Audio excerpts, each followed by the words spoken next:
சென்னை குரோம்பேட்டையில் பாதுகாப்பு பணியில் ஈடுபட்ட பெண் போலீசாரின் இருசக்கர வாகனத்தை திருடி 5000 ரூபாய்க்கு விற்று குடித்த திருடனை போலீசார் 24 மணி நேரத்தில் பிடித்திருக்கின்றனர். காவலரிடமே கைவரிசை காட்டி கையும் களுமாக சிக்கிய திருடன் அளித்த பகீர் வாக்குமூலம் என்ன?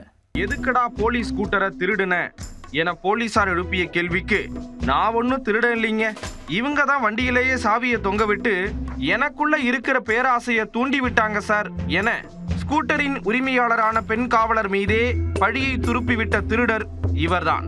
இப்ப சொல்லுங்க யுவரான, நான் பண்ணது தப்புன்னா இவர் கம்பெனி கொடுத்தது தப்பு தானே மேடம்? வெறும் 5000 ரூபாய்க்கு வாகனத்தை விற்றுவிட்டு குடித்து குஜாலாக இருந்தவர் போலீசாரிடம் சிக்கியது எப்படி? சென்னை பல்லாவரம் அடுத்த குன்றத்தூர் பழைய காவல் குடியிருப்பு பகுதியைச் சேர்ந்தவர் ஜமீமா. இவர் குன்றத்தூர் காவல் நிலையத்தில் சட்டம் ஒழுங்கு பிரிவில் பணியாற்றி வருகிறார்.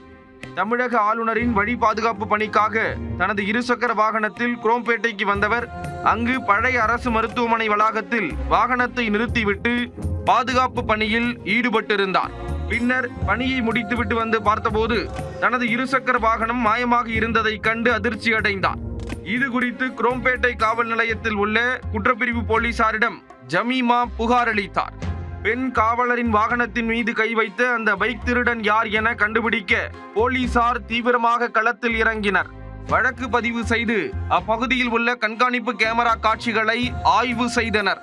அப்போது அந்த வழியாக நடந்து வந்த நபர் ஒருவர் சாவியுடன் நிறுத்தி வைக்கப்பட்டிருந்த வாகனத்தை பார்த்ததும் எவ்வித பதற்றமும் இன்றி அந்த வாகனத்தை ஓட்டிக்கொண்டு சென்றிருக்கிறார் என்பது தெரிய வந்தது. அவரது அங்க அடையாளங்களை வைத்து காவல்துறையினர் நடத்திய தேடுதல் வேட்டையில் ஸ்கூட்டரை திருடியவர் குரோம்பேட்டை லட்சுமிபுரம் பகுதியைச் சேர்ந்த பிரசாந்த் என்பது தெரிய வந்தது. உடனடியாக அவரை கைது செய்து காவல் நிலையம் கொண்டு சென்று விசாரித்தனர். அப்போது, திருடுவதெல்லாம் என் தொழில் இல்லை சார், சாவியுடன் ஸ்கூட்டர் நின்று கொண்டிருந்தது, நான் சென்று ஆதரவு கொடுத்து எடுத்துச் சென்றேன் என விவரமாக விளக்கம் அளித்திருக்கிறார். அந்த வாகனத்தை 1 மணி நேரத்தில் 5000 ரூபாய்க்கு விற்றுவிட்டு அந்த பணத்தில் மது அருந்தி விட்டதாக கூறியிருக்கிறார்.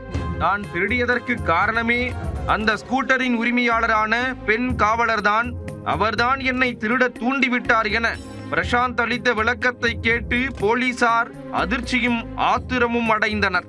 அதற்காக உன்னை தங்க கம்பி போட்ட ஜெயலலிதா போட முடியும், அதே இரும்பு கம்பிதான், அதே களிதான் என கூறிய போலீசார் அவரை நீதிபதி முன் ஆஜர்படுத்தி சிறையில் அடைத்தனர்.